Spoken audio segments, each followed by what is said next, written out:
Good day. Welcome to Quick School Manager Product webinar for today, being the 25th day of January 2020. This webinar will be recorded and can be made available for viewing in future. Also, you may use the Q&A menu to ask questions, which will be taken at the end of the webinar. Speaking today will be Mr. Iso Basi, who is the MD/founder of Quick School Manager, and Ms. Queen Anne Mbama, who is the presenter. So this is how you can reach us. Our email is info@qschoolmanager.com. The cell phone number to call is 08065087920. So the features to be demonstrated today. The first feature is the incident management. So this is used to record situation or event that happens to a student in the school. These events could be disciplinary or health related.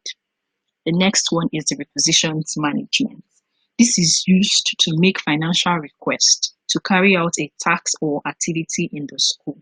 It can be used to track and monitor the spending pattern, to actually monitor the school's spending pattern. The next one is the schoolhouses. So here now, this mostly comes in handy for sports competition in the school. With QSM, you can easily create houses and assign students and staffs to the created houses. The last one is the help button. This is an easy and fast communication channel between our support team and our clients. Then after which we will take the questions. So let's go on to the main reason for this webinar, which is the demo presentation. So now I'm already logged on to the Quick School Manager site. I have my school out here. So now we'll go on to the first module to be demonstrated, which is the incident management. So now to do this, remember, we actually want to record an incident that happened to a student. So to do this, all we have to do is to go to the student module here. Kindly click on it. When you click on it, kindly click on current students to give you a drop down of all the students you have in your school. So now kindly go to this, please go to the student you want to record the incident for, that the incident happened to. So let's say it happened to on Stephen James. Please click on the blue action icon here. When you click on it, you see some drop down. Click on manage incidents. And it will take you to this page. So here you already have Stephen's name, you have his admission ID, his class, then here the incident caption/title, like what happened. So let's say it's health crisis. The incident description, okay, what kind of health crisis did Stephen have? So let's say he fainted in class. So put this down. So the next one is the date, which is, let's say it's today, the 25th day of January 2020. So actions taken after Stephen fainted. What did you do? What was done? So he was rushed to the school clinic. So here now, after putting in all of this, please submit. Click on submit. So now incident recorded successfully. So now it will take you to a page.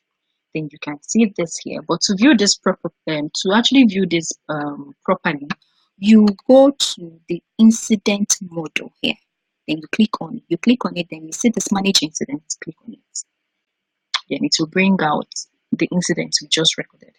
This is it. So here now you can see Stephen James, Primary 1A, health crisis, the day it happened.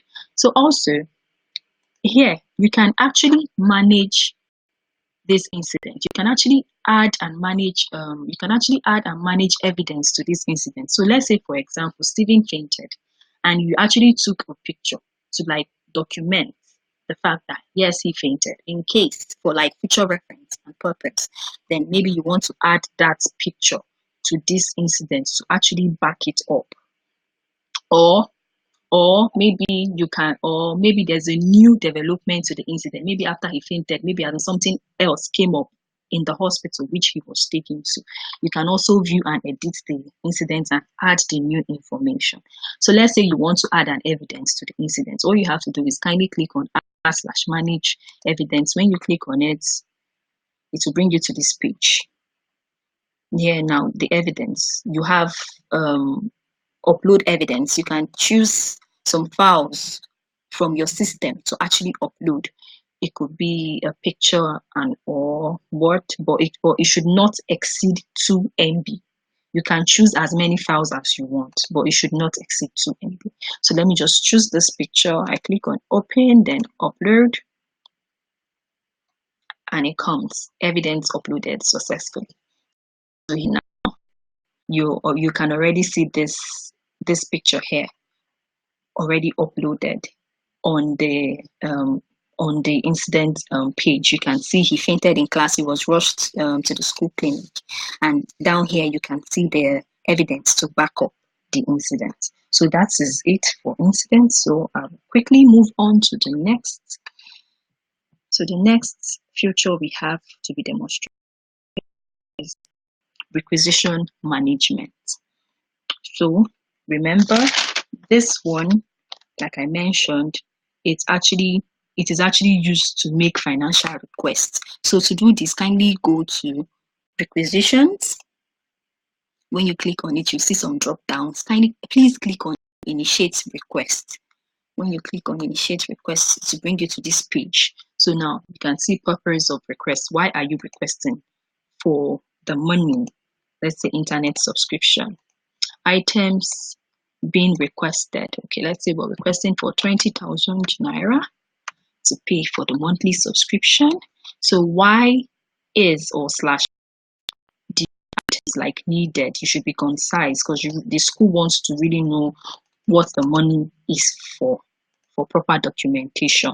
So let's say to pay for internet access. So amount in words, 20,000. Immediately you put the amount in digits. Immediately you put the amount in digits, you get to the drop down in words. So here now select category internet. That's the category. So here now upload a file. That's if you actually need a file or a document to actually back up this request, you can actually upload the file, but in this situation it's not needed. So here now account details, account name, put in the account name, account number, put in the account number, bank name, update and profile. So here now we basically have banks available in Nigeria. When you click on this, that's the drop down you see banks available in Nigeria. So kindly click on the bank, then you submit request. So request submitted successfully, awaiting approval. So here now you've already submitted the request. So you then when you now want to know if the request has been approved or declined, all you have to do is you can actually approve or decline the request. All you have to do is still click on the requisition model. There are some options here. You see pending request. Just kindly click on it. You see it here. So all you have to do is click on this action icon. You could either edit request ahead. That is, say maybe the 20,000 naira the staff requested for. You actually think it is actually a lot to actually spend on subscription, and you feel maybe 15,000 is enough for the monthly subscription. You can actually edit the request, put in 15,000. But if you think, okay, maybe the amount is very okay for the request, then you could approve it. Just click on approve. Please click on approve. So now request approved successfully. That is it. So all you have to do, you just come here, you see approved request, please click on it. You see the request, it has been approved. Internet subscription 20,000 raised by Queen Anne, and it has been approved. So that is it for the requisition model. So the next one we're looking at, next model we are looking at is the school housing. Queen Anne, allow me please to interrupt you very briefly. Of course, sir. You've done an excellent presentation, but just to mention, because you both raised the request and approved it. So in a real life, I just wanted to emphasize the fact that in a real life scenario, one person would be raising the request and another person with the permission to approve would then be doing that approval. But just to Yeah. emphasize that you created it and approved it because you are logged in as an administrator on this account. So I just wanted to, chip that in. So please carry on. Okay, thank you, sir, for the clarification. Okay, so now the next hours. So like I mentioned, this actually comes in handy for sports competition in the school. So all you have to do to create a new house, can you go to the houses module? Please click on it. You see manage houses. Click on it. Then here, I already have red house and yellow house down, but now we actually want to create a new house. You see this new house icon here. Click on it. So let's say we're creating blue house. House master / mistress. Choose. Okay, so let's give it to Mr. Domac. Then submit. So now new house added successfully. So when you come here now, you see blue, red, and yellow. So we have easily created a new house. So to add a student, we have easily created a new house, and we have also assigned a teacher to the house, like a staff, like a house master to the house created. So now all we have to do is to know how to add students to the created houses. So all we have to do for this is to go to the student module, still click on it, go to current students, click on it, then you see the drop down of all the kids we have. So here now, we want to know the kids that are in houses and the ones that are not yet. Okay, so now this third child here is not in any house. So the third child here is Ojukwu Ngozi. So on the blue action icon button, click on it. You get to see the drop downs. Please go to edit student. Click on it. Then you see her name, admission ID. You see her current class, then current house. So this is where you select the house. Maybe you want to put, okay, the new house we created is red. So we put her in red and we go to update. And automatically Ojukwu Ngozi is added to the red house. So that is it for adding students. So now to actually see the number of students we have in a particular house, all you have to do again is still click on the house icon, go to manage houses, then you see the houses here. So now you click on the blue icon to check the number of students there. Then click on view house. Then it gives you the drop down of all the students you have in the house. So here now in yellow house, we have 6 students in yellow house. For that. So the last one is the help button.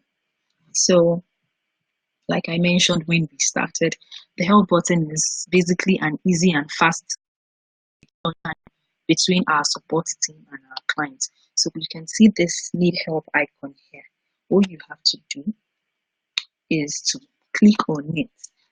For instance, you actually encounter a challenge which you want us to resolve for you. So all you have to do is to click on the need help button, which I just did, then put in the required information and hit send. So okay, I already did that. So my name, just put in my name, and my email.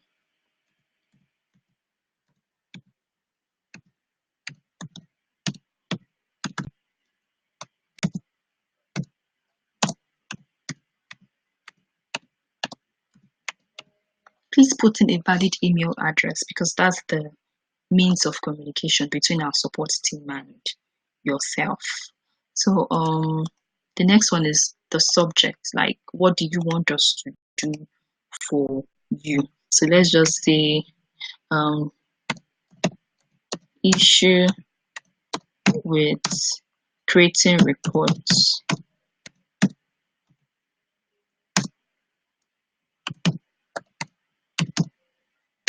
So how can we help you?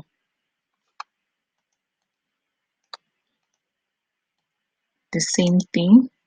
let's just copy that thing and paste it. Issue with creating reports. Like I need help with creating reports. So just say I need help with creating reports.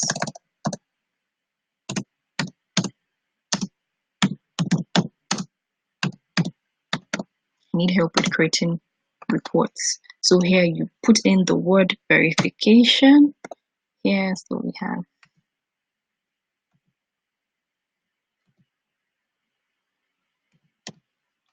that, then click on submit, and automatically you message to our support team, and we actually aim to respond within an hour, and we also aim to actually close out the report within 24 hours.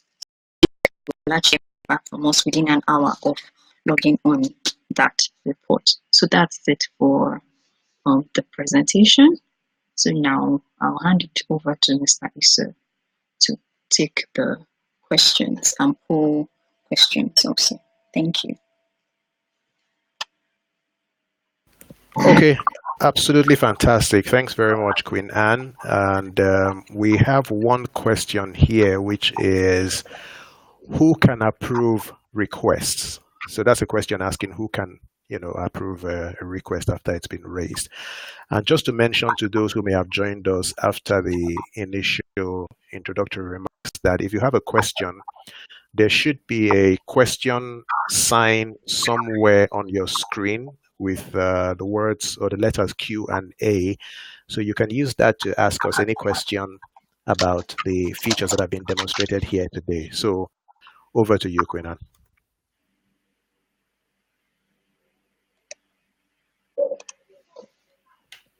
Are there? Okay, so may I know if there are any questions? Yes, I just said that there's a question that someone asked saying who can approve requests? Approve request. Be very specific, sir. May I know the kind of request you're asking? Oh, so it's a financial request. So with regard to requisitions, who can approve a financial requisition? Oh, it's actually the admin. It's actually the school admin that can actually approve that, because it has to do with money. So a normal staff or teacher can actually put up a request, but it is up to the chief admin of the school to actually be like, okay, this is a valid request. Okay, I think it is actually valid and required, and the admin will be like, okay, yes, it's valid, and the admin will approve and give the go ahead order for the account department to give the teacher the money or the staff the money to go ahead with the activity he or she needs the money for. So that's it. Okay, thank you very much. So the second question would be, with regard to incidents that are raised and mapped to a student account, how long do those incidents remain on the system? And I think the same question also would apply to the financial requisitions as well. Okay, so as long as it's actually logged online there, as long as it is not deleted, you have access to it 24 hours round the clock, no matter the time.